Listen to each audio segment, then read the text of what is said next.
Hey guys, how's it going? Welcome to my studio. Thanks so much for checking out this video and checking out my channel. In today's painting, this is perfect for my first time painters. If you've never picked up a brush, never tried painting, these videos are for you. What you're going to see in the description box below is a link to a supply kit. And I want you to look at that link, grab all the supplies that you need, and then come back and pick up this video once you've gathered your materials. With all my videos, if you want to switch out colors, maybe you want a purple instead of a pink, or you want green instead of a yellow, feel free to switch out colors. This is your painting, and you can just use the video as kind of a base guideline as you go through the process. So with that being said, again, my first time painters, I want you to remember to breathe and relax. You are going to do better than you think you're capable of, and I want you to just enjoy the process. As you start getting more comfortable with the painting process, I want you to jump over and check out my online school, paintwithlovejoy.com. And on there, you will find all my videos from the YouTube channel, as well as some more in-depth courses. And on there, I do feature my Paint Your Pet class, and it is geared towards first-time and beginner painters. So after you've gotten comfortable with the painting process and you've gone through quite a few videos on my channel, I want you to jump over to the online school and check it out. Take your skills to the next level.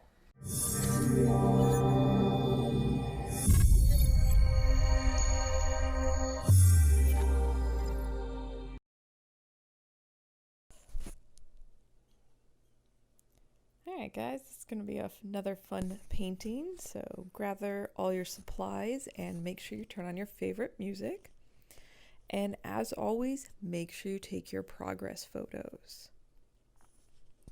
Now this painting's perfect for first-time painters. If you've never picked up a brush or never painted anything, this one's a good one to start with. So we're using the large flat brush, and we're going to mix a little bit of yellow and white, and we're going to place our horizon line on here. So about 3 to 4 inches from the bottom, I want you to place a little dash. And then you don't have to measure the exact on the other side. So if you do what you saw on the screen, where you put your thumb in the corner and then your finger where the mark is, hold that position, and you can place that dot along the canvas. And then you're going to connect your dots. Now it doesn't have to be a straight line, so don't stress about it, because we're going to be adding our color above and below this line. And we're going to kind of be abstract painters right now until we get to our palm tree. And you can see that I'm just moving the brush back and forth. It is a mixture of yellow and white, about equal parts. And whatever you do above the line we created, I want you to kind of mimic the same thing below, because below will be the reflection for our palm tree. And now I've actually grabbed the direct yellow, and we're just kind of putting this in a few areas next to the lighter yellow that we were using. And we're going to kind of build from this form and keep getting bigger until we get to the edge of the canvas. So do make sure you pause the video and take your progress photo. You're going to clean your brush really good, and we're going to make a light pink or a light red. And no matter what brand paint you're using, a little bit of red will go a long way in your white. So start off really light, and you can always add a little more pigment to it. And as you're painting, make sure you take a deep breath. You may not realize it, but you might be holding your breath right now. So just take a big inhale and exhale. You're doing a great job. I'm really proud of you for painting at home. And the more that you paint, the more comfortable the process is going to get. So just have fun with this. I want you to pretend like you're a 5-year-old and just enjoy the process. If you have to make any of your colors a second or third time, don't stress about them being the exact same shade each time. And if you are using student grade paint, I do recommend that you apply your paint a little bit thicker, just because a lot of times it's more on the transparent side, or you can do 2 coats of the color for more of an opaque coverage. And if you apply your paint a little bit thicker, when you're doing some of your blending where your colors meet, you can kind of soften the transition between the 2 lines. So go ahead and take your progress photo, And we're going to make a slightly darker pink, kind of a medium shade. And it may be a little bit different than what you see on the screen, so I want you to go just a little bit darker, 1 or 2 shades darker than you were just using. And again, just kind of putting those in kind of random areas on the outside of the lighter pink that we were using. And as you reach the edges of the canvas, if you want to carry that color over the sides, it does look nice if you're painting on a stretch canvas to wrap that color around the edge. All right, and I do want you to clean your brush really good before you switch to your light blue, and that is going to be using white with a little bit of blue added to it. And again, your shade may be a little bit lighter or darker than what you see on the screen. That's totally okay. You're doing a great job. And as you're kind of approaching the blue next to your pink, go ahead and use light pressure if the paint is still wet from the light pink, and you can do a little bit of blending. And again, this is one of your first time painting, so just relax, don't overthink it too much. You're learning a lot right now. And the next time that you paint, stuff that you're learning right now will make even more sense. So just have fun.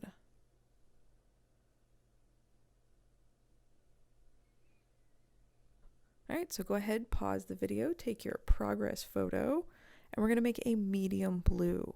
And again, just kind of going on the outside of the lighter blue, overlapping the lighter blue a little bit. If you want this shade of blue or darker or even purple in your sky, feel free to add any colors that you want in your painting.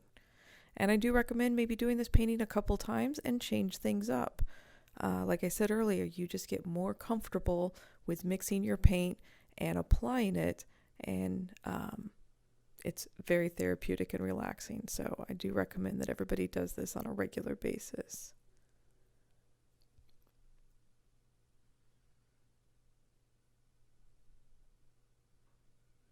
Again, if you're holding your breath, take a deep breath. You're doing a great job. It does take a lot of courage to paint at home. I hope you're finding some of the stress relieving aspects already just by moving paint on canvas. Hopefully you feel a little bit better now than you did when you first started. And again, grabbing a bit more of that direct blue, that straight blue, and painting right on top of some areas and blending it into the background that is still wet.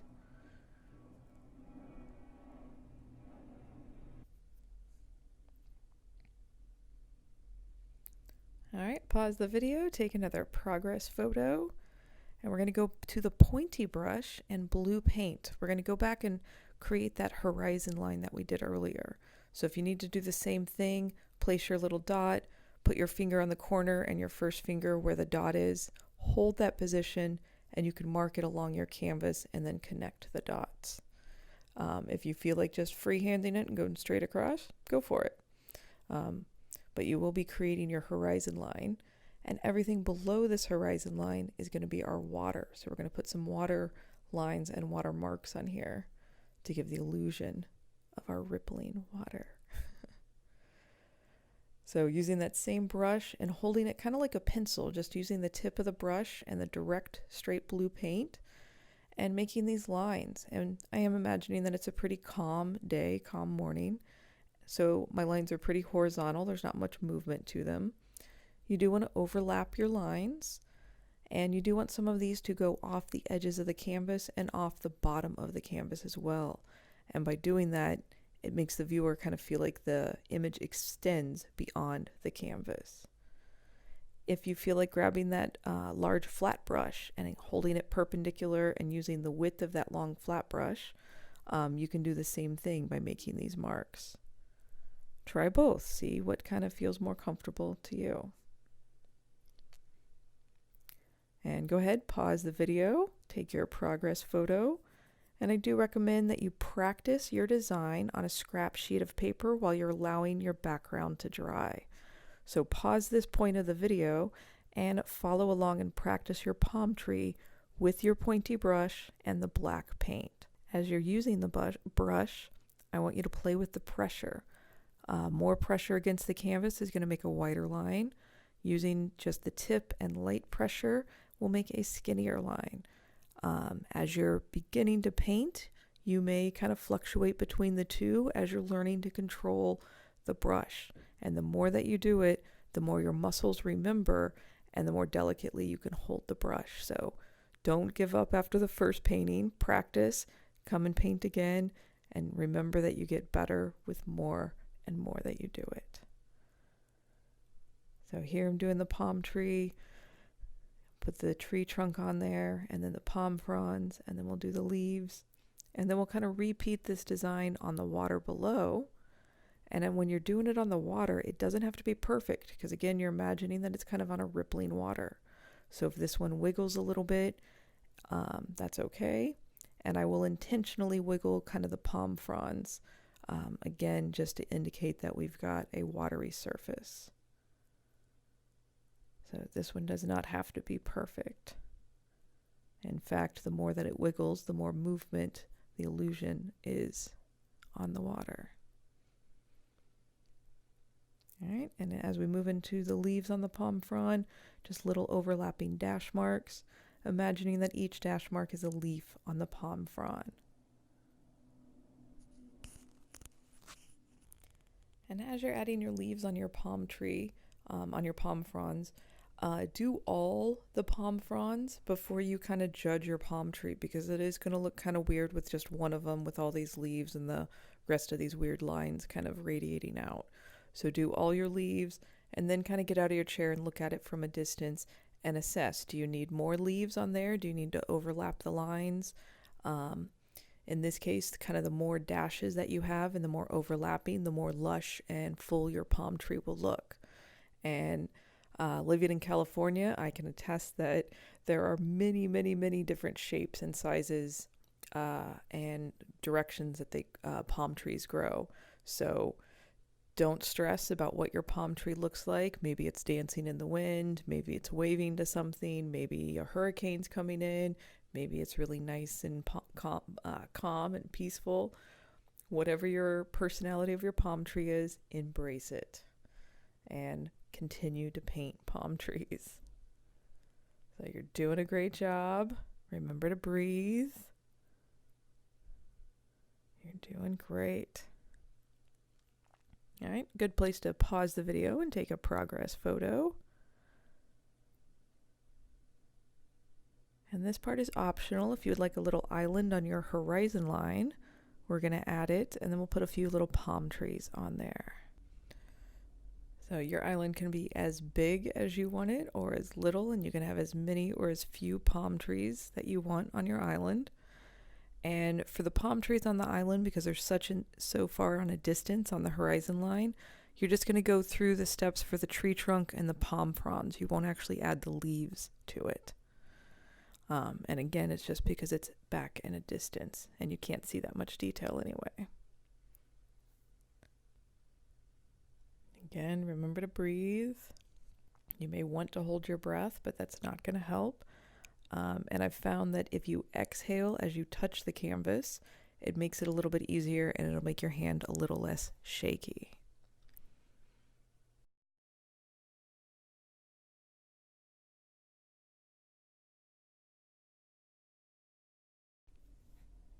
All right, pause the video, take your progress photo, and we're going to move back to the water. So we're going to make a light blue. So you can take your white and a tiny amount of blue to make a light blue. And we're going to go back to the water doing the same thing, kind of making those nice long little horizontal lines. And these are kind of the highlight ripples on top of the water. Again, imagining that we've got all these dark, light, and highlight ripples on the water to create this illusion of movement. And again, just kind of using the tip of the brush, treating it like a pencil, making these horizontal lines, and you do want them going off the edges of the canvas. And it is okay to overlap them on the palm tree. And I do recommend overlapping them on that bottom palm tree, again, giving the illusion that you've got the reflection of what's above rippling on the water. And as it may not look that way up close as you're painting it, so get out of your chair and look at your painting from a distance of about 5 to 10 feet away. And that's generally the normal viewing distance for most things in life, and especially artwork.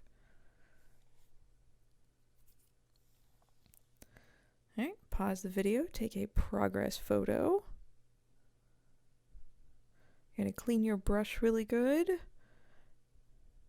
And we're going to go to white paint. We're going to put a kind of either a setting sun or a sunrise, whatever you want it to be.